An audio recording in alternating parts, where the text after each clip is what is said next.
Wow. Here we go. Hello, everybody. Welcome to the Tuesday night comic book preview stream here at Fantasy Books and Games. I'm Aaron. This is Sam, Hey, what up? and we've got it's a Pretty, modest, yeah, modest, decent size. decent amount of stuff coming Mhm. out tomorrow. Not a lot of like new things. In fact, it's like it, it's like all second issues, almost like my regular pulls. It was like all the first issues that came out last month. Yeah. The second issues are all coming out this week, so we'll talk about a few of those. Yeah. But even though there aren't a lot of new issues, you know what there are a lot of. Facsimile We editions. This is like a day for facsimiles. I think I got them all. I might. I hope I didn't How miss many one. were there? I've got four here. Four? Four Okay. and like four full facsimiles, not no half facsimiles.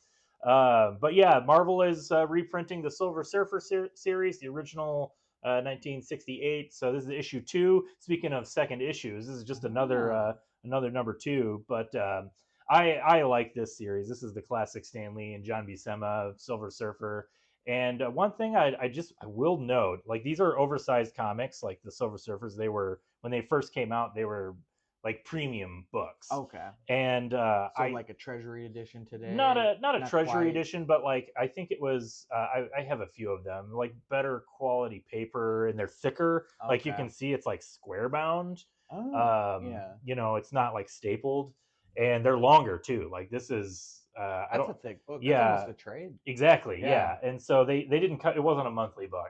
I can't remember how often it came out, but I don't know if that contributes to the fact that I feel like the printing quality in this facsimile is pretty good. Like even this paper doesn't feel like the same glossy paper that Marvel usually uses in their Right. books. So I gotta say I'm extremely happy with this facsimile. I would have to compare it like side by side. Like the old issues I remember did still have like closer to newsprint than like modern glossy books. For But I feel sure. like this is diminished compared to some of their other stuff. So very, very cool. Good looking book from Marvel. I'm happy to have a good quality facsimile. You know what I Yeah, mean? yeah. I get it. Yeah. So speaking of good quality facsimiles, the gold standard by which facsimiles are measured by is DC, and DC is putting out two Superman facsimiles. Okay. The first we have World's Finest, number 195, and Is this that is part? Is oh that no, another part of the Superman is a jerk? yes, yeah. This is just Cover. like I like that DC's just reprinting these kind of kitschy, funny covers. Where in this one, Batman and Superman are making Jimmy Olsen and Robin dig their own graves, and golly, doesn't that make you want to just read the comic and find out Yes.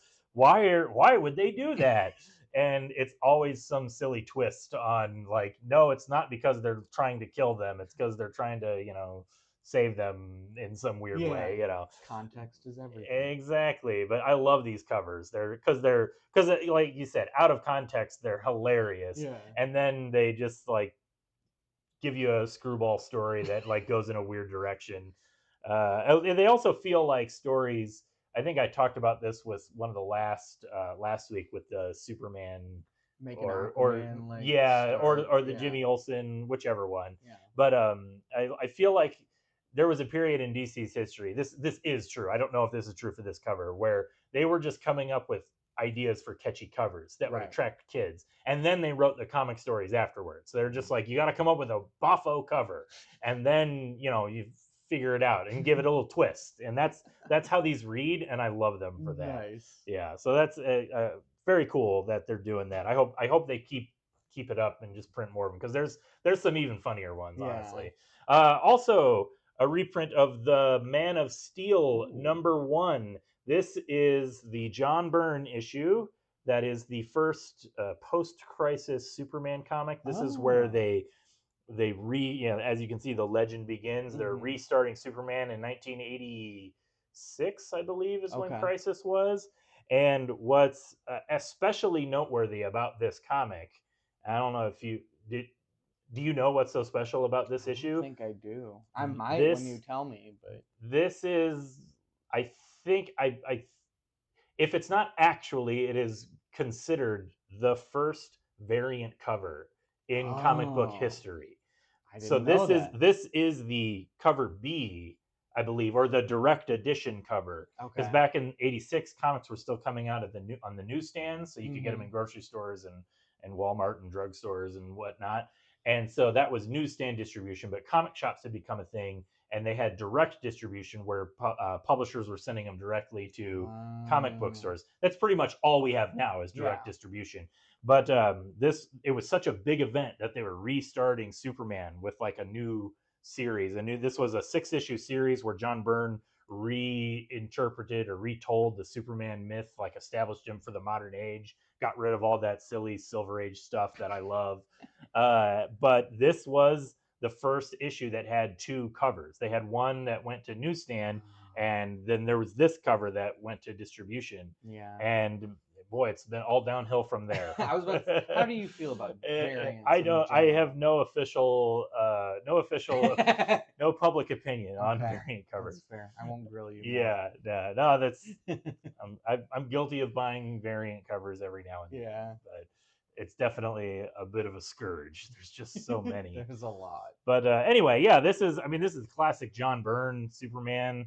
There's things about this I like. Obviously, I'm a big fan of John Byrne. Like, his art is great, and he really did try to like launch DC's characters forward out of the like silliness of their older comics and into a more like bringing more sci-fi elements instead of just magical. I thought I had the big camera on. Instead of like just like magical comic book realism. Right. Like, you can tell he's definitely influenced by the film, the Superman film. I know that was a big push from DC at the time. They wanted it to be a little bit more like the movie, when did that come out? That was like 77. Wow. So it was almost 10 years prior. Dang. But it was still very like there's only so much you can do in the movie, and the movie was very much like a grounded version of Superman. He wasn't like hurling planets and well, he spins around the he does spin around the he does turn back time. Which that's controversial enough. But anyway, yeah, so Man of Steel #1, like, DC's just going all out with all their Superman stuff. It is Superman Day, Superman/Supergirl Day this Saturday. Oh, nice. And we will have, I forgot to grab them, but we're going to have some exclusive facsimile reprints. There is an Action Comics #1 reprint. How foolish of me to not grab those on this day of reprint facsimiles. And there's also a facsimile of Action 252, which is the first appearance of Supergirl. Okay. Cool. And those will be available this Saturday on Superman/Supergirl Day. It's normally Superman Day, but because of the Supergirl movie, they're really promoting Supergirl. Yeah, that makes sense. And that's fine. I like Supergirl. All right, one more facsimile coming out tomorrow. You might not recognize this one as a facsimile, but this is Hate #1 by the great Peter Bagge. This is his one-man anthology series that he would put out. It was put out by Fantagraphics, I believe, and first issue was in 1990. He was part of that like 90s Gen X. I guess I don't want to say underground, more like alt comics. Like him and Dan Clowes were just doing all kinds of cool stuff. I'm a big fan of Peter Bagge's art. We've talked about Peter Bagge before. He's still doing stuff. I think that was either like 2 weeks ago. Yeah, there was a new issue of Hate a few weeks ago. We talked about that. So this is a facsimile reprint of the very first issue. So yeah, like in the new issues, the main character, one of his main characters, Buddy Bradley, he's like a 20-something slacker. And now in the new issues, he's like a 40, 50-year-old guy because like he's aged with time. Yeah. And so the old comics are all about, Gen X perspective of, slacker and proud of it and that kind of a thing. But and also with a satirical bent. Like Peter Bagge is just making fun of everything. And the new stuff is from the perspective of an old man, which is what he is. So, I really like this comic. It's one of my favorites. So very cool that Fantagraphics is putting that out. Okay. We don't just have facsimiles. We have a couple of second, third, probably fourth, fifth printings in here somewhere. These Absolute books, man, they just they're cranking them out. But there is a new printing. This is the second printing of the Wonder Woman annual. I really liked this issue. This was a good one. Absolute Wonder Woman, I should say. There is also a third printing of the Absolute Batman annual, Nice. which this one was also really good. I mean, Yeah. Daniel Warren Johnson, like I'm always here for Daniel Warren Johnson. Right. And there is also a third printing of Absolute Batman number 15. This is the Joker issue. I guess I don't know how if they're calling it the first appearance of the Joker, because he was technically in the first issue, but Right. this is where he's the Joker, Right. Yeah. So The anyway, first full. yeah, that's probably, I'm sure that's how they're going to differentiate a cameo appearance and full appearance, Yeah. whatever. Credited, uncredited. Yeah, exactly. But anyway, we got new printings, man. These Absolute books just they keep on coming, and everybody really likes them, so I'm happy. Yeah. A couple of things from my regular poll. I am very excited. Again, we're spoiled with G.I. Joe comics. Last week we had 2 G.I. Joe comics. This week we have 2 G.I. Joe comics. I'm wearing a G.I. Joe shirt in celebration. This is the Energon Universe G.I. Joe, and this is another issue of the G.I. Joe Silent Missions. I'm sorry, Silent Missions. This one featuring Zartan, one of the coolest villains. I've talked before on this stream. I love the Dreadnoks. And so I haven't really flipped through this one yet, but I'm looking forward to it quite a bit. All right, Sam, what's something that you want to talk about? I got Narco number 2. All right, and another number 2 issue. Yeah. This is a follow-up to the first issue, which established the main character, who is... Oh, man, I just totally lost my train of thought there. Well, what's like the main plot of the book? Like, what's it about? So the character is interested in this girl. He's got horrible narcolepsy. Like, he's constantly... Hence the title, Narco. Right. He's got to monitor his heart rate constantly to make sure that he doesn't pass out. This follows immediately where the second issue left off. First issue left off. Thank you. And he is lying next to a dead body of the girl who he likes. So, like, and he doesn't know what happened. And he doesn't know what happened because he conveniently passed out. Oh. And so they want to pin the murder on him. Right. And then the plot kind of follows. Continues and I don't want to give away too much. Yeah, that's fine. I think is it kind of like a murder mystery, or is it just because I know Doug Wagner and Daniel Hilliard, they've done a lot of kind of like horror comics. Right. They did like that Plastic and Fashion School, Serial Killer, and there was another one that's Vinyl. Yeah, that is the one I'm thinking of. So this is clearly kind of in that vein. What with it being scary, like with him passing out. That's funny. It's so sort of kind of similar to that book I was talking about last year, Sleep, by Xander Cannon. Exactly. So I imagine it's kind of played the same, where the character blacks out and then he wakes up and he doesn't know what's going on, but something horrific has happened. So yeah, interesting though. Yeah, it was good. So this was, I feel like the first and second issue should have been combined a little bit, because like this one really felt like it hit at the premise, and that would have benefited the first issue more, I think. Yeah, I get that. That's like my only constructive criticism. That's a tough thing in comics. Yeah. I often make the joke that making comics is really difficult, because even the people that get paid to do it professionally aren't very good at it. But it is tough to like get that pacing balance, and you got to like draw the reader in, but you also want to set up a full story, right? And you don't want it to just feel like an old I love the old comics, but I understand why you don't want all your issues to just like be one and done like that, and just like gloss over everything. Yeah, so it's tough. Feels like it's being made for the trade, which I can respect, because I can, that's how I mainly consume. I was gonna say I would be willing to bet that's how most people probably read things these days. I don't know. It's hard to say. Yeah. But but you liked this issue? Yes, though. I did. All right, good. Cool. Yeah. All right.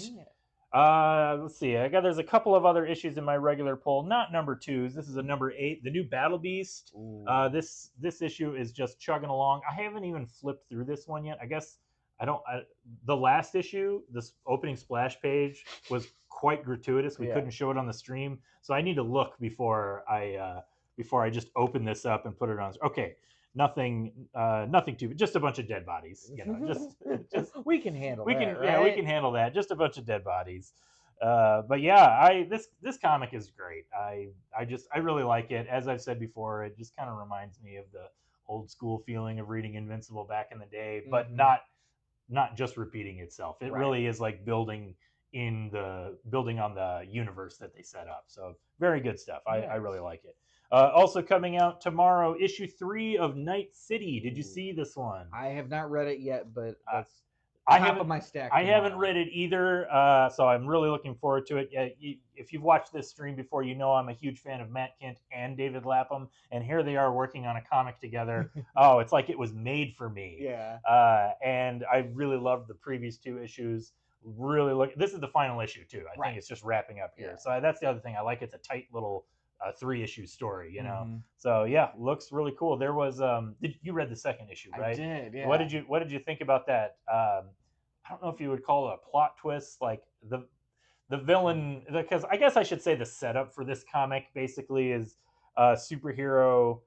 I guess the short version is there's a superhero, and when he sleeps, he exists in a reality where he's like just a normal guy Regular who's person. working in an office. And then when that guy goes to sleep, he wakes up as a superhero in a superhero universe. But it's not a like traveling to different universes. It's like he alters reality of the one universe around him. Right. You know, and so it's really neat. It's kind of surreal and psychedelic. Right. And the Lex Luthor-ish villain figures out what's going on, and he finds a way to also travel through the different versions of reality, and is trying to see how he can change things. Like if he changes one thing in one reality, does it affect the next one? And that was a really good scene. Yeah. Where he was with his the therapist. the right? therapist Right. slash girlfriend. Right. I don't know. You know, yeah. It was kind of like a Weird relationship. Yeah. You know, but yeah, it was pretty neat. I'm really looking forward to this issue. Yeah. No. I like it a lot. Also coming out tomorrow, the Ordained issue 0, because it wouldn't be a bad idea comic if there wasn't something confusing about it. Because the first 2 issues have come out. Right. And if you missed the first 2 issues, there is second and third printings, I believe, of issue 1 and 2 out tomorrow. I don't have them with me. I should have grabbed them for the stack of second printings, but I didn't.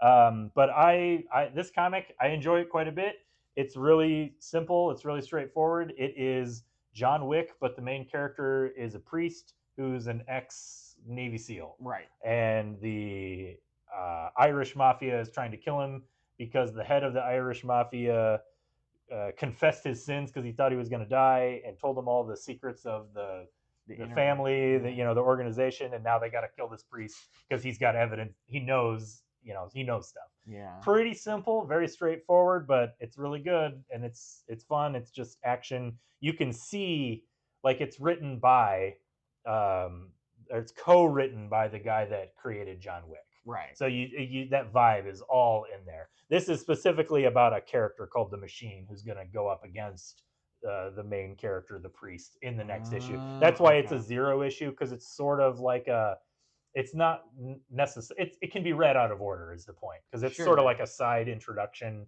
to this other character that will be important later on. It's kind of weird to do an issue 0 for like a different character other than the priest, but whatever. Yeah. I'll read it. Yeah. Exactly. It's, what can we say? It's bad idea, you know. That's all I'll say. All right. Let's see. I have a small stack here of a bunch of number 2 issues from DC. Mostly from DC. One other one from Image. Briefly, I will say that Batwoman 2 comes out. Okay. I did get a chance to read this one. I think I liked. Well, I'm excited for this series because I like it's Greg Rucka is back writing it, and he's the co-creator of this version of Batwoman, and I loved that original Batwoman story from like 15 years ago. Oh my goodness. So I'm really looking forward to this. I thought the first issue was solid, but it unfortunately came out the same week as a first issue of Lobo and Deathstroke, right. And I like both of those a lot more. All right, I would agree with that. This is a good issue, though. Okay. This whole issue is basically one extended action scene, which shocked me a little bit. I was like, I wasn't expecting them to just jump right into it. But yeah, I feel like there was a lot of plot build up. Yeah, in that first one, there was a lot of plot build up in the first one, and now she's just Batwoman again, Oh, and okay, she's cool. doing it, and she's holding a gun. Oh no, it's a grapple hook, but yeah, it looks like a pistol. I just realized it's supposed to be like a grappling hook. But yeah. Anyway, good issue. I get like the art by Danny is, I think that's how you pronounce it. It's solid. I like it. It's, as I think I said about the first issue. It's no, it's not J.H. Williams the third, but it's really really good. I like Hmm. how it just creates an atmosphere. Yeah.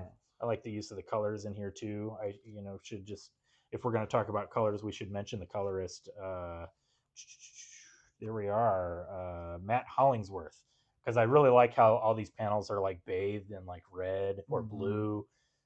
Yeah, just it's really cool. It's a good looking book. Yeah. Yeah, it's cool stuff. But yeah, as you can see here, just kind of a lot of, it's just a bunch of action and motorcycle chases and cool stuff. Nothing wrong with I like. that. Yeah, that's right. Yeah. It is really good. Definitely like a spike after the first issue, which was a lot of, like you said, kind of just like establishing the story and the characters and setting up things that might happen in the future. Right. Also coming out tomorrow, we have Lobo #2. Nice. I love this comic. It's really good. I mean, it's The first issue was really solid. first issue was fantastic. This Yeah. issue is also really good. I mean, Scotty Young and Jorge Corona. What more could you want? Like this, I love that they lean into the comedy. As you can see, there's all these gags here. Yeah. At the end of the first issue, Lobo agreed to be a reality TV star, like a bounty hunter a bounty hunter reality TV show, Right. and so they're like putting him in costume now, and he's all miserable because they're trying to give him new hair, and they put him in like a silly looking costume, and they're like giving him notes on like how to do his job, and I'll I don't want to, I won't spoil like the superhero that he gets sent to kill, I guess. Oh, geez. There is like a character, a major DC character that appears in this issue, not on the cover. I won't spoil it, but they're like, yeah, we're gotta go big for our first issue, so you gotta go, go after somebody. It's not Superman, I'll tell you Okay. that, because that would be, you know, Too old on the hat. nose. I Yeah. see Lobo fights Superman all the time, so I really really liked the character that has a little cameo in this and Oh, fights okay. Lobo. It's good fun. Nice. Great book. Just like I said, DC's on fire right now. They just like got Yeah. all the cool creators They doing like got. cool stuff. And all these books came out a month ago, and all the second issues are here, and they're all solid. Nice. Let's see. I think what's something else that you Well, have? I it's the think we next both on had your this one. stack. Yeah, So why don't we talk about Deathstroke #2? yeah. Deathstroke the Terminator. Yeah. You can just throw that over There we there. go. And this again, like we said, Deathstroke, Lobo, and Batwoman all came out in the same day. I did not get a chance to read this one, but I liked issue 1 quite a bit. Mm-hmm. What did you flip through this I one? flipped through issue 2. All right, what did I you think liked of it? it. They established a lot more lore about how he loses his eye, which I didn't know. Oh, The story okay, behind yeah. that. Yeah. I mean, I'm curious to read this if it's the same as the original version, which I forget off the top of my head, but because Yeah. like I said, I'm not well versed in the Teen Titans, but I've read a little bit here and there. Right. But I even not knowing anything really about the character, I really like this. Well, Yeah. the first issue, I The should first say. issue was really solid, and this is a lot more of that. So a lot more action. You get full pages of him just like butchering people. Mm-hmm. Yeah, it's really good. Yeah, it's cool.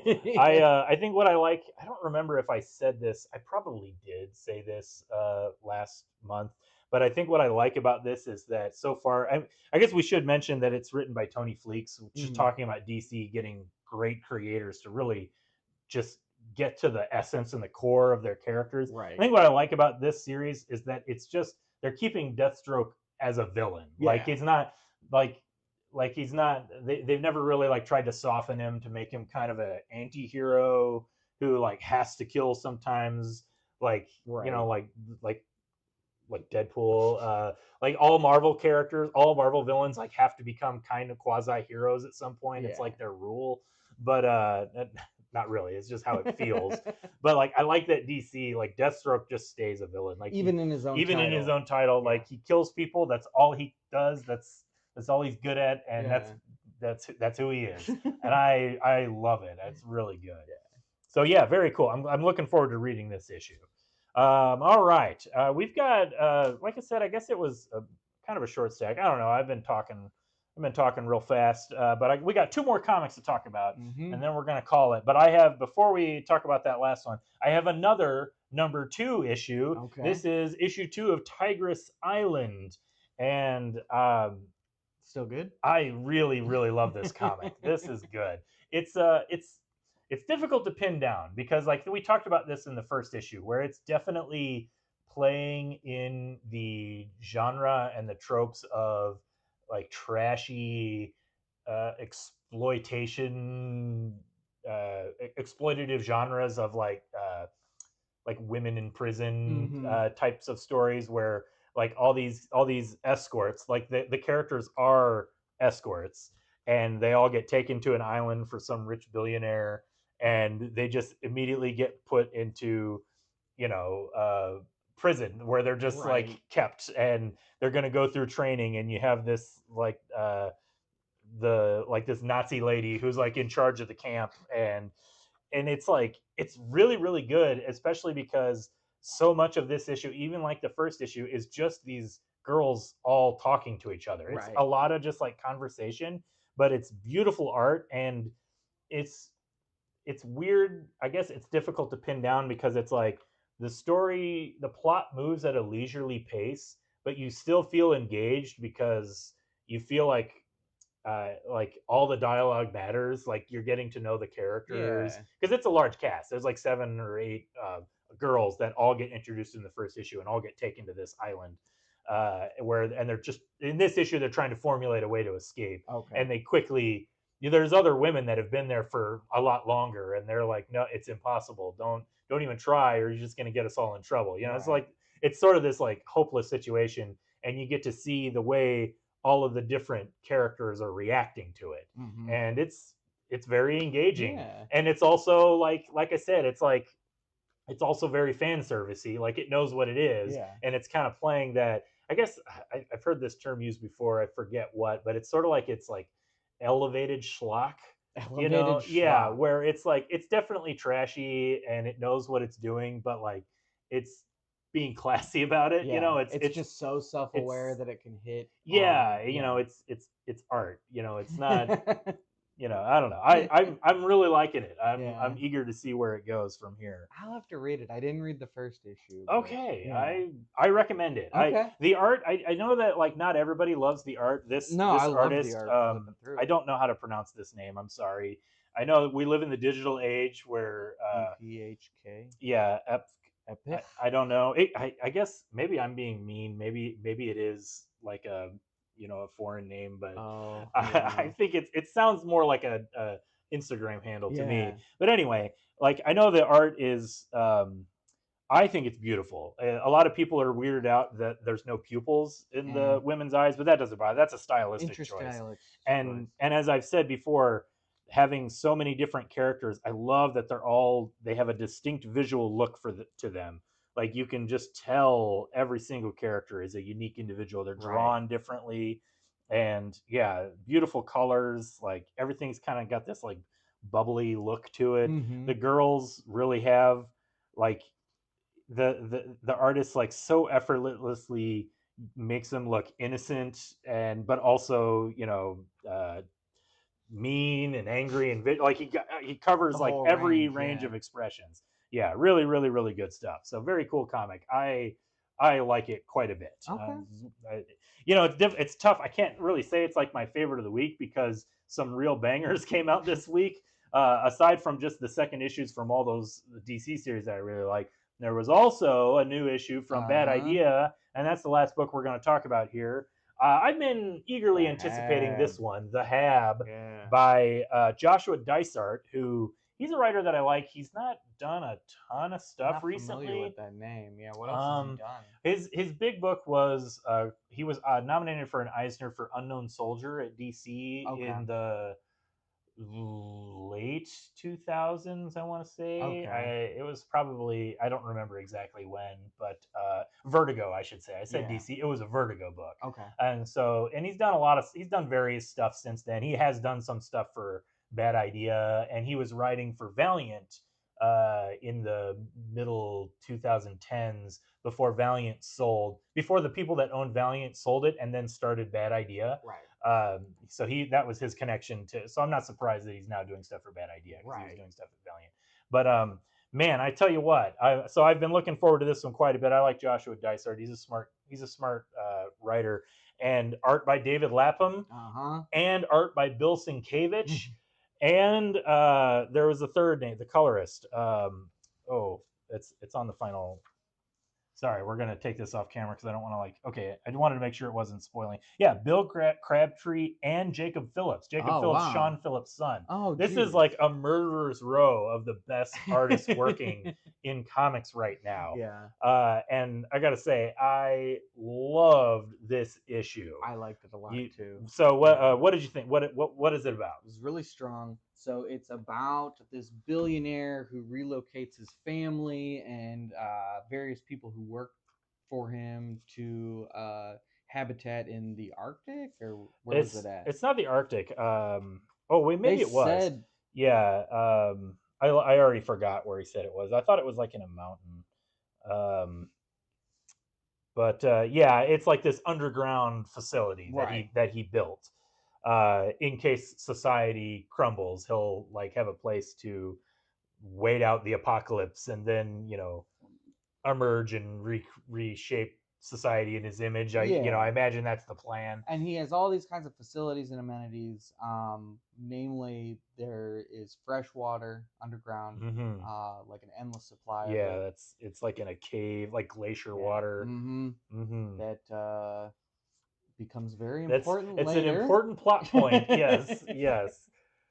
I like the way this story unfolds, and it kind of rides the line between if it's gonna turn into like a supernatural horror Right. or just like psychological horror. Like I think I had told you, it made me think of the movie The Thing, John Right. Carpenter's The Thing. I Because don't of the know, isolation. because of the Yeah, isolation aspect. You I got totally that? got that. Because like there's Yeah. not a shape changing monster running around, but just all these characters in isolation, and the mental breakdowns that occur. And this And they issue is do all occur. just, and they do occur. And this issue is just all like in the first day. Yeah. It's really all just like, The whole project seems doomed. yeah, From exactly. like the first day. From the first day. Yeah, Yeah. it's, oh man, yeah, it's really good. There's and I again, David Lapham's art is really really good, and it kind of, this story, similar to Tiger's Island. I feel like the plot moves at a leisurely pace, but it Mhm. doesn't feel like it's slow. Oops, I want to put this on the big camera. It doesn't feel like it's dragging on.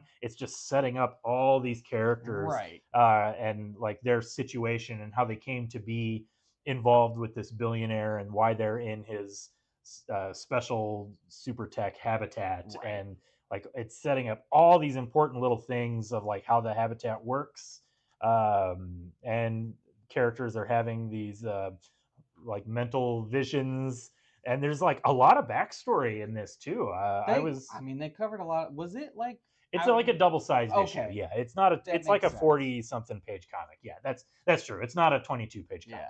but it's still, it's substantial. It's a pretty dense, like dense. Even being oversized, it still feels really dense. Right. And then yeah, there's like a little bit of a, not a twist, but like the kind of a shocking development at the end where it's like, oh, I'm. Are you I- talking about the daughter with the what Uh, she was seeing? Or No, which no, like, was? and I think that's another thing. Just we can say what that was. I don't feel like that's much of a spoiler. The daughter of the billionaire, she at one time accidentally ran somebody over with her car, Right. and the billionaire was able to cover it up because he's a billionaire. And now she's haunted by visions of this young woman that she accidentally killed, and it's like it gets pretty dark. Yes. It gets like intense. And I think that's what Joshua Dysart brings to this, like like a cold, stark reality to these characters. They don't feel like caricatures; they feel like real people. Right. Like I'll be perfectly honest. When I was reading this starting up, I was a little afraid that like, oh, this main character, his name is Tuttle. What's his last name? Um, well, his first name is Tuttle. Tuttle Barrows. Yeah. Tuttle Barrows is his name, and like I was like, oh man, this has the potential to just become like a dangerous, embarrassing parody of Elon Musk. Yeah. And it doesn't really go there. No. Like you can definitely tell there's like shades of it involved in just the way he's this billionaire who's a little detached. But like, yeah, they're borrowing stuff from billionaires that are known. And, yeah, but it doesn't ever feel like, a lot of times I feel like writers will indulge and they'll put in like little specific references, like so that you know they're making fun of Right. Elon Musk. They'll like have him say something that Elon Musk is known for saying, and I Mhm. never got that vibe in this. No. Which I really appreciated, because it's like, I don't even mean to keep name dropping Elon Musk. I'm not like a big fan of his or anything. I'm not defending No. him, but like I like I like art that can be a little smarter and feel a little bit more real and not just feel cheap and lazy. Like a just simple attack. Like, Yeah, exactly. Not just feel like a simple attack. Exactly. Yeah. That is exactly it. No, I think love that's this okay. issue. Yeah, no, I thought it was really solid. So I have to ask, based Mhm. on the first issue, do you think it's a supernatural horror twist, or I feel like it could I- go there. Mhm. It doesn't confirm anything, no? but it could go there. I'm gonna go with something that's less supernatural and more ancient, like ancient natural, if that makes sense to you. No, Like I don't. like something that's always been here but just never noticed. Okay. You Yeah, know, yeah. like not or Some real conspiracy like, stuff. yes, Yeah. exactly, Okay. yeah, Okay. or possibly alien. Why not? Yeah, sure. Because I will say, like, as you can see, like, this issue is drawn by David Lapham, but there is Bill Sienkiewicz does do art, and he does this backup story that clearly takes place in like ancient times. Right. And this is I believe this is I mean, it sure looks like Bill Sienkiewicz to me. So I wasn't, because I know Bad Idea typically does like ads for like They other comics and stuff like that in the back. So Correct. that's all I attributed that. I thought that at first too. I thought Okay. that it was just like, oh, it's a preview for like another issue or just an unrelated short, because they do that as well. Right. They'll just have a random 8-page story just in the back of an issue. But no, I believe this is all going to tie together, because it's completely wordless. Like, it's right. the characters they have dialogue bubbles, but it's all symbols and like hieroglyphs, Mhm. so it feels like it's like taking place in ancient times. And I feel like that's why I say ancient. And it's all gonna kind of tie together, future horror meets past horror. And yeah, I mean, probably my favorite book of the week. Yeah. Just because I like something that's new. I like things that are really good, but if something is new can just blow me away, man, that's that high we're chasing when we buy comics every week. Yeah, that's true. Yeah. Yeah. All right. Well, did you have anything else to add No, about I the think that Hab? was pretty much it. All Hab right. was good. Really, really good. Yeah. I think everybody's gonna like it. So yeah, that's all we got to show off this week. Thanks everybody for tuning in. We're gonna call it there a little early, but that's just the way it goes. Yeah, So yeah, I'm Aaron. This is Sam here Hey. at Fantasy Books and Games. Come on down, buy some comics from us. Like our friend Dan says, Mhm. there's comics out there for everybody. It's not just superheroes. Sometimes it is ancient horror, billionaire satire, and also exploitative, sleazy, but entertaining. Yeah. I don't know, schlock. Yeah. And so on. All right, everybody, we're calling. Have a good night. We'll see y'all next time. See ya. Bye.